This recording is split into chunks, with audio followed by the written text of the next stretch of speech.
Tapi bagi saya itu misi itu di mana saja kita bisa, karena misi itu adalah pelayanan, pemberian diri begitu. Apapun itu tugasnya, disitulah misi. Tidak berarti kita mesti membawa sesuatu yang luar biasa kepada orang yang kita layani. Begitu. Muda 87. Wow, di sini paling tua itu, Suster.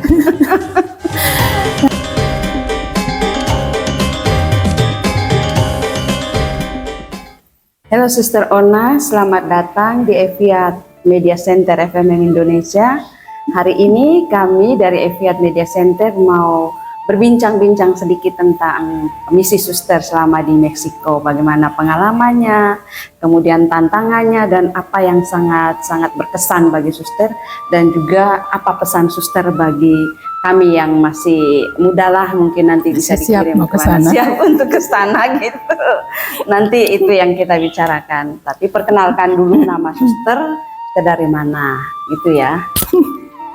Ya, makasih.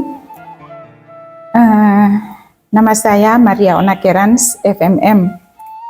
Kalau dari nama kan udah tahu Udah dari mana. Dari Larantuka bukan? Iya, dari Larantuka, tapi dari kampung lah.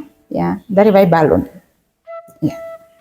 Iya, kalau seingat saya ya, Suster sebelum ke Meksiko itu kan Suster selama 2 periode menjadi provinsial, kemudian diutus ke Meksiko.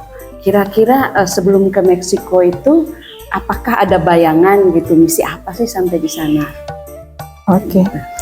Sebenarnya saya sama sekali nggak bermimpi ya untuk sampai ke sana gitu. Jadi prosesnya juga sangat cepat. Jadi saya selesai tugas itu kan bulan November, ya. Oktober akhir. Terus Novembernya saya pergi cuti, Januari pulang, Februari berangkat gitu. Jadi prosesnya sangat cepat dan memang waktu itu Superior Jenderal kan juga menghendaki supaya cepat dan memang prosesnya juga cepat. Jadi itu syukur pada Tuhan, ya, semuanya juga jalan. Apa kira-kira persiapan Suster waktu itu, apa yang persiapannya itu sangat minim karena pertama bahasa, ya.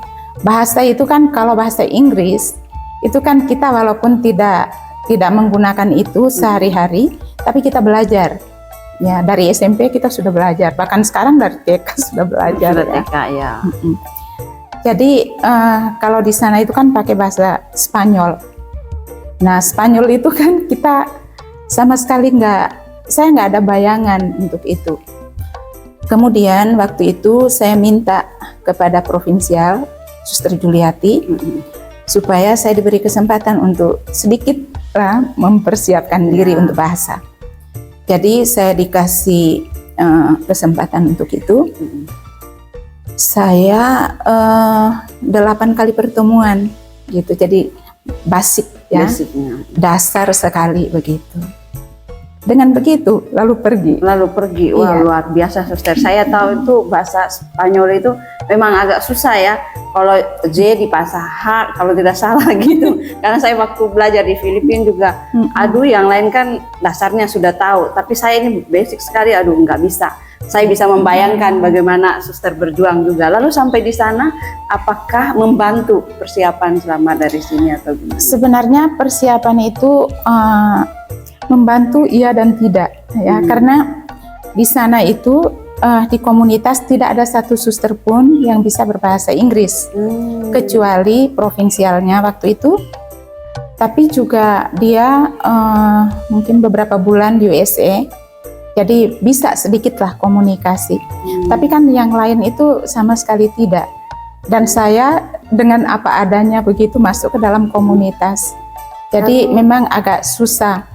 Dan waktu itu provinsialnya juga mengatakan cepat ke sana, nanti studi formal ya di sana. Tapi kan juga COVID. Karena pas COVID ya. Pas COVID. Jadinya saya sampai di sana saya dari sini tanggal 9 juga sampai karena beda jam toh. Nah, sampai di sana 9, tanggal 13 itu udah lockdown. Jadi nggak bisa kemana-mana, nggak bisa. Seperti Terus di situ. tadi kan suster bilang tidak ada yang bisa bahasa Inggris. Jadi komunikasi suster menggunakan apa gitu? Karena Komunikasi itu saya karena ada ini. Ini maka penting membantu. juga ya membantu. Karena kalau saya kalau ada permintaan atau apa ada komunikasi, kalau saya tidak mengerti bahasanya, saya catat. Lalu saya catat. Berarti kreatif sekali itu. Karena kondisinya begitu. Kita dikondisikan untuk bisa survive toh. Jadi begitu. Ada aja akal yang bisa dipakai. Iya, berarti dalam keadaan yang sulit begitu pasti punya ide-ide yang kadang kita tidak tahu harus bagaimana, yang kita belum pernah. Jadi kekreatifan kita itu diuji di situ emang ya, suster. Terus di sana suster tugasnya apa, pelayanan selama COVID lagi? Saya selama COVID itu kan saya 1 tahun itu di Provincial House ya waktu itu, belum regio toh. Nah di situ tugas saya setiap hari itu saya 1 jam begitu saya pakai untuk belajar. Kemudian saya bekerja di rumah. Jadi tugas saya di kapel. Kemudian saya itu kalau di sini itu seperti apa ya? Ya saya ngecat segala macam, bersih-bersih rumah. Ngecat sendiri. Iya, dan itu saya syukuri karena pengalaman itu.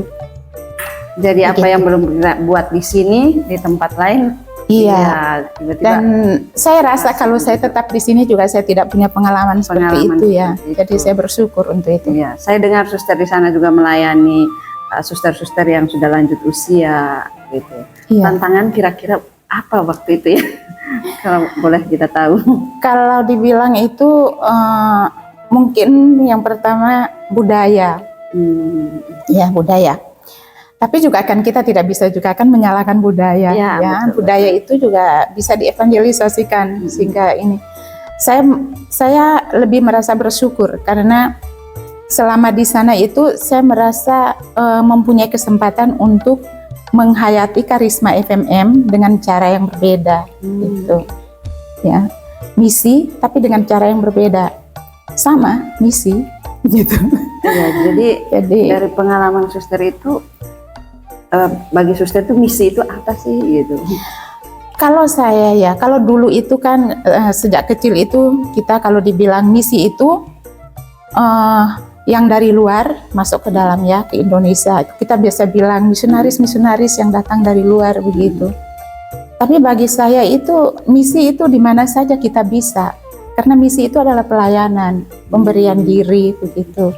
Jadi apapun itu tugasnya, disitulah misi. Jadi di Indonesia atau di Flores atau di mana itu tempat misi. Begitu. Jadi mulai dari komunitas kita sendiri itu sudah menjadi misi. Sudah misi begitu. Jadi tidak berarti kita mesti membawa sesuatu yang luar biasa kepada orang yang kita layani begitu ya. Yang lansia yang suster bantu itu kira-kira usia berapa? Mereka itu yang saya bantu itu yang paling muda 87. Wow, di sini paling tua itu suster. Yang paling muda 87, yang paling tua itu 96. Waktu saya tinggalkan dia 96. Tapi sekarang berarti masih. Itu yang dilayani yang memang sudah nggak bisa. Itu yang nggak bisa menolong dirinya sendiri, tetapi bukan juga totally tidak bisa menolong dirinya sendiri. Karena di sana 80 itu muda. Jadi usia 80, 85 itu mereka masih pilot, pimpinan komunitas. Kemudian masih juga pegang karya, masih juga ekonom. Jadi ini otak ini kepake. Wah, kalau di sini mungkin agak susah. Itu tadi karena budayanya itu ya, udah kebiasaan mereka seperti itu. Terus bagi suster, kira-kira apa sih yang penting untuk persiapan misi itu? Bagi saya itu kalau persiapan misi, seorang yang pergi misi, dia pertama-tama mengenal dulu budayanya. Ya. Karena saya pikir kalau kita mengenal budaya kita, menghargai budaya kita, maka kita juga menghargai budaya yang lain. Dan kalau omong tentang budaya, mereka itu kalau Kita bilang umur 80, dia mau pergi ke rumah sakit, dia mau pergi ke pasar, begitu masih bisa sendiri. Masih bisa sendiri. Iya. Jadi sangat mandiri begitu. Dan Pasti saya awal-awal belajar. suster saya rasa karena kita di sini kan kalau sudah ya 70-an kan sedikit ini kita harus dibantu gitu bawa Iya. kemana gitu.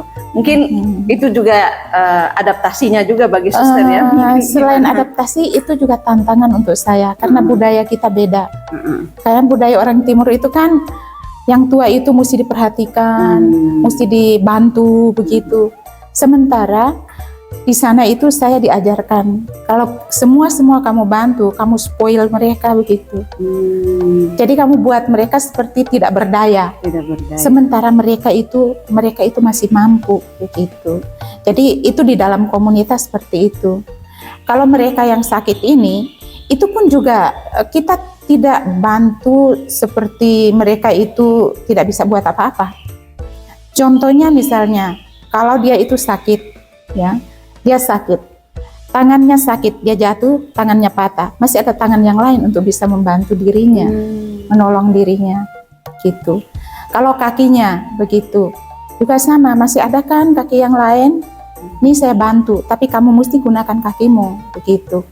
Jadi kita tidak membuat mereka itu seperti tidak berdaya begitu, seperti lumpuh, tidak mampu begitu, ya. Dan mungkin itu juga kan budaya ya. Kalau kita kan lebih ke perasaan, apa-apa tuh dihubungkan kan dengan perasaan begitu. Nah di situ saya belajar bahwa perasaan saja itu tidak membantu kita untuk maju. Ya.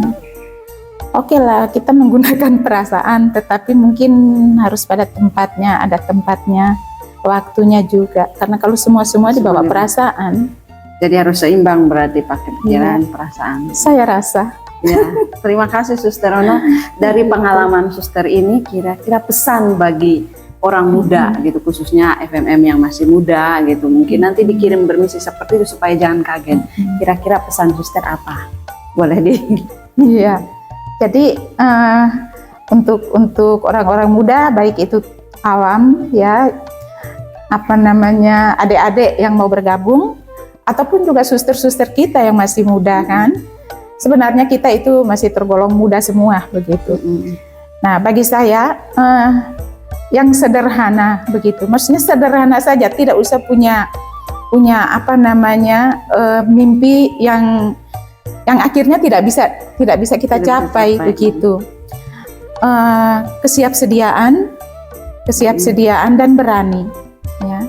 Karena kalau kita mau kita sudah ada di dalam satu kongregasi yang misionaris seperti ini, berarti kan risikonya itu tuh ada. Tapi paling tidak kita yakinlah pasti dikasih jalan, dikasih rahmat oleh Tuhan untuk membuat kita mampu. Ya, jadi jangan takut untuk itu. Misi. Masuklah ke dalam budaya orang, tapi cintai dulu budayamu. Budaya sendiri. Gitu. Terima kasih Suster, sangat-sangat bagus poin-poinnya ya. Dari cerita Suster tadi saya boleh menangkap bahwa misi itu bukan harus selalu pergi ke luar negeri. Di dalam pun itu adalah misi. Bagaimana juga saya bermisi untuk diri saya sendiri. Tadi Suster bilang juga dalam situasi apapun yang terpenting itu adalah keterbukaan untuk belajar, untuk adaptasi dan juga untuk kreatif gitu. Kalau di dalam situasi seperti itu kita hanya yang dipikir perasaan gitu, aduh saya nggak bisa, akhirnya tidak bisa kreatif. Tidak bisa. Jadi belajar bahasa untuk pergi misalnya untuk luar negeri ke tempat yang baru itu tadi yang saya ambil bukan itu yang terpenting. Memang itu penting, tapi kesiapannya, Suster bilang tadi itu jangan takut, asal datang dan juga hargai budaya dulu, itu yang terpenting ya. Mungkin saat ini kan kita lihat budaya apa dulu yang senang, kita lupa budaya kita sendiri. Tapi kalau kita cinta budaya, otomatis kita juga pasti mencintai budaya orang lain. Jadi terima kasih Suster untuk sharingnya hari ini, semoga bermanfaat dan terima kasih, semoga apa yang kami bicarakan ini sungguh bermanfaat. Terima kasih.